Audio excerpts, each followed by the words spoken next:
We cannot make a revolution without communicating. Some will say that we should not talk too much, but when we do not talk, manipulation takes over the field. A live TV clash, a shocking insult, and a truth that silenced millions. The stage was set in New York City, under bright lights, cameras rolling for a political panel watched by millions. Karoline Leavitt, former spokesperson for Donald Trump, sat rigidly across from Captain Ibrahim Traoré, the leader of Burkina Faso. What was meant to be a diplomatic debate turned tense when Traoré challenged U.S. actions in West Africa. Karoline, unable to control her anger, leaned forward, her voice cutting through the air. "Sit down, boy." The studio froze. The host's jaw dropped. Viewers gasped. Social media erupted, but Traoré didn't flinch. His eyes locked onto hers, deep and unyielding, as if seeing centuries of pain. What he did next stunned the world. Calmly he rose, not in rage, but with the quiet strength of a soldier. He stepped to the edge of the stage, facing the stunned audience. "I come from a place where boys become men before they dream," he said softly. "You call me boy, Karoline, but where I'm from, boys carry nations. They fight so others eat lead because no one else will." Karoline's smirk faded. Her eyes shifted uncomfortably. An elderly black woman in the front row wiped a tear. This wasn't just a debate.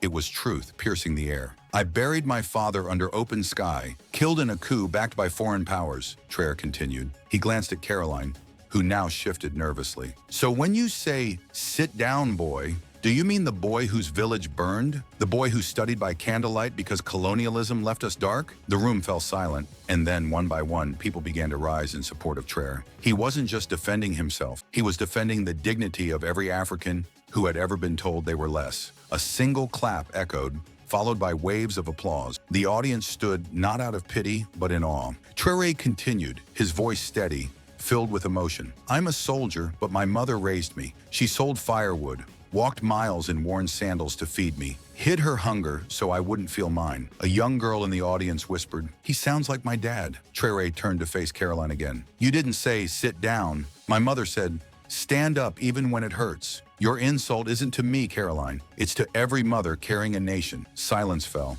sacred. Karoline snapped, desperate. "Are we pretending he's a saint now?" The crowd recoiled. A black student stood, his voice cracking. "No, you apologize for cruelty." Traoré, calm, responded, "It's not about sainthood, it's about humanity." The applause swelled, slow like a hymn. Karoline laughed nervously, trying to regain control. The host removed his earpiece, voice firm. "Karoline, you made this moment." It spoke back. Karoline slammed her cards down, stormed off. The echo of her heels was like gunfire. A whisper rippled through the room. She couldn't face the truth. Traoré pulled a creased letter from his pocket. "My brother wrote this before he died, protesting for food," he said, holding it up. He said, "Big brother, don't let them forget why." He paused, his eyes glistening, then added, "I won't sit down. I carry those forced to kneel." The studio stood still, crew members frozen, a tech crying in the control room. The host asked, "What do you say to America?" Traoré turned to the camera, his voice steady but full of conviction. "You don't need to know Burkina Faso to know dignity, just what it's like to be unseen. I don't want pity. I want eyes that see."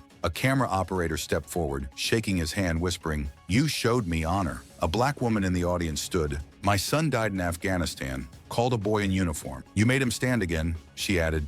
"America needs you, not loudmouths." The crowd stood, tears flowing. An elderly Vietnam veteran, his voice trembling, spoke, "I've never seen such grace after disrespect. America owes you respect." Traoré shook his hand, a moment of unity. "My brother wrote this before he died, protesting for food," he said, holding it up. He said, "Big brother, don't let them forget why." He paused, his eyes glistening, then added, "I won't sit down. I carry those forced to kneel." The studio stood still, crew members frozen, a tech crying in the control room. The host asked, "What do you say to America?" Traoré turned to the camera, his voice steady but full of conviction. "You don't need to know Burkina Faso to know dignity, just what it's like to be unseen." As the host announced a video guest, the room grew quiet. The Chicago girl Traoré had mentioned, waving a paper flag of Burkina Faso and America. "You said I was brave," she beamed. "Tonight, you were braver." Traoré's eyes glistened. "You're my strength, the future I fight for," she replied. "Next time someone says, 'Sit down, boy,'